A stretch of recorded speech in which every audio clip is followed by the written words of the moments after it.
Be seeing all of these headlines regarding Trump not allowing Israel to annex the West Bank. What you might not know is the last president that really took a stand on the West Bank was called an anti-Semite and a liar by Israeli officials, and 2 U.S. congressmen came forward stating that the Mossad had an assassination plan on his life. This was George H.W. Bush Sr. Everything I'm about to say you can fact check yourself. Here's former U.S. Congressman Pete McCloskey in 1995 stating that the Mossad planned to assassinate George H.W. Bush. George Bush outraged the American Jewish community, if you recall, by taking a position that our aid to them, $10 billion, should be conditioned on a reasonable Israeli position toward a Mideast peace.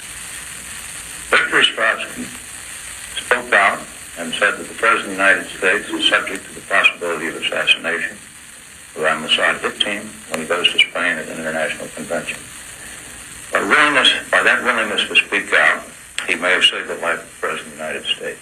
You can watch that entire video yourself on C-SPAN with the former Israeli Mossad officer Victor Ostrovsky, who went to the Secret Service and told them that the Mossad planned to assassinate Bush at the 1991 Spain International Convention. The 1991 news article you can search up in the Los Angeles Times yourself. Harsh words in Israeli cabinet aimed at Bush. Deep divisions between the Bush administration and the government of Prime Minister Yitzhak Shamir quickly gave way to unrestrained ill will, with one minister branding Bush an anti-Semite. President Bush is an anti-Semite and a liar. This was said by an Israeli minister at the time. President Bush even threatened AIPAC at his news conference in 1991 at the time. Israel wanted a $10 billion loan guarantee, but Bush wouldn't give it to them until they stopped building illegal settlements in the occupied West Bank. Israel's insistence on the loan request was a threat to peace and that he was prepared to veto the legislation if it was passed by Congress. The ensuing face-off between the White House and the Israeli government, involving presidential veto threats and furious congressional lobbying from AIPAC. I'm up against some powerful political forces, something like 1,000 lobbyists on the Hill working on the other side of the question. We've got one lonely little guy down here doing it. This is coming from Bush's news conference at the time. You can search up yourself. This was uncovered by the former Israeli Mossad officer Victor Ostrovsky, who fled to Canada. He wrote a book on it by way of deception. Israel tried to have the book banned in the United States until an appeals court threw out the ban. His Wikipedia is one of the most edited pages. Pro-Israel sources like the Jewish Telegraphic Agency trying to defame him. If you search up by way of deception on Amazon to buy the book, Israel wrote their own book on Amazon called By Way of Deception, with more reviews